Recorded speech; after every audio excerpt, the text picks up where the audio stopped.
Welcome back to Shemsuniverse. So today, guys, we're going to discuss birth number 3 with life path 9. So this is probably the deadliest combination for birth number 3. Just the reason being, 3 and 9 make quite a mix. These guys are very, very aggressive and militant. They tend to be the patriotic people. Ideal occupation for these guys are usually like army, police. If they do business, they do it in a big way. They run factories. They set up mines. Like they're very large-minded. They like to get big things done, and they have the industrious sort of mindset to actually get them done. So they're not really dreamers in that sense. They really are very practical people that will get things done through sheer will and skill. So these people are definitely the warriors out of the birth number 3s. We already know a lot about birth number 3 through prior videos. They're the warriors. They're the people that sort of have a militant discipline. They're very independent, very expansive, all about growth. But Jupiter is very positive. When you mix that with Mars, which is number 9, who has more of a warrior mindset, more of the ideological sort of perspective on life, where it's like their way or the highway, you get this sort of conundrum, this combination of somebody who's very, very good at expanding, growing, and networking through the number 3, and then somebody that's able to take command through the power of the number 9. So these guys are very, very strong. Even their own family will be very scared of them. They like to practice military discipline, everything they do, from business to family life to social life. They're very militant people who actually enjoy war. They enjoy the struggle of life, and that's what makes them so dangerous. Because you have to think about it in a sense of, imagine somebody who actually likes problems. They like having people that actually have a problem with them. They like dealing with opposition. They like dealing with struggle. So when all those things come together, you get somebody who really doesn't really care about the negatives of life, and in turn they end up overcoming all of these negatives, and their life is very positive. Another thing is they actually do have very, very good luck.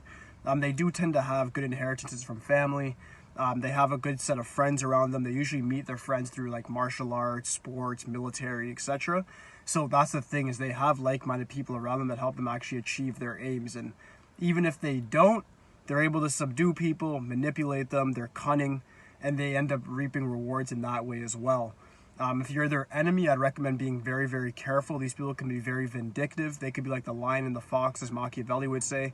They can eat you alive like a lion, but they can also trick you to death like a fox as well. And that's the thing. These guys are very, very dangerous people. An example of one, if you guys are UFC fans, would be like Tony Ferguson. He's like a killer in the UFC. He's older now, but just with his elbows, his knees, his technique, he's somebody who trains by hitting his elbow, his joints against like metal, literally. And what I realized when I looked at his birthday, I was like, this is exactly what I'm talking about. Somebody who enjoys pain, somebody who likes the rigorous idea of fighting, of combat. I'm not saying that not everybody that has this combination is going to be like that, but they're going to have certain aspects of this just in one way or another, whether that be through getting money, through violence, through just being very competitive within sports. But they're going to have a competitive streak within something, and they're going to be able to overcome it and be dominant in a certain area of life. The only thing that can really, I'd say, botch or just like ruin that sort of archetype would be if they had a bad name number. And a bad name number would fall under if they had anything to do with the 2 or the 7. The number 2 is not really good because it's the enemy of the number 9. The moon and Mars are inimical enemies. And then we have number 6, which would be the enemy of the number 3. But something to really watch out for here. The 6 will make what we call a heavenly triad. 3, 6, and 9. So these people will be ultimate manifestors. Even though the polarities of these numbers don't exactly get along, it'll make the person very, very powerful and very hard to defeat. When it comes to the number 7 now, the number 7 and number 9 don't get along whatsoever. Number 7 is too spiritual and metaphysical. The number 9 is ideological and practical. So they just do not get along.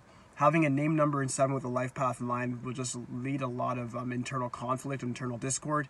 So it won't be a positive thing for you. So I'd recommend really having your name number in like 1, 3, or 5 particularly, and those will reap you good luck. Also, avoid the color green if you can. Like I'm wearing sort of some green today. Don't wear green if you have this birth number combination. Not good luck. Every other color is okay for you, pretty neutral. Red is very good luck for you guys, and purple can be very good luck for you guys as well. Those are colors of valor, courage, and sort of like royalty. So that's why it works so well. In regards to gems, amethyst and coral specifically are for you guys. It works very, very well. And then the days that are good luck for you guys are any days that add up to 3 or 9 or 5. They work very well. The number 1 is neutral, and then 2 and 7 days are just going to be horrible for you. All right, so that should conclude the video, guys. If you have any questions whatsoever, just please leave it in the comments for me. But aside from that, like, subscribe. Holla at me. It's over today, guys. Peace.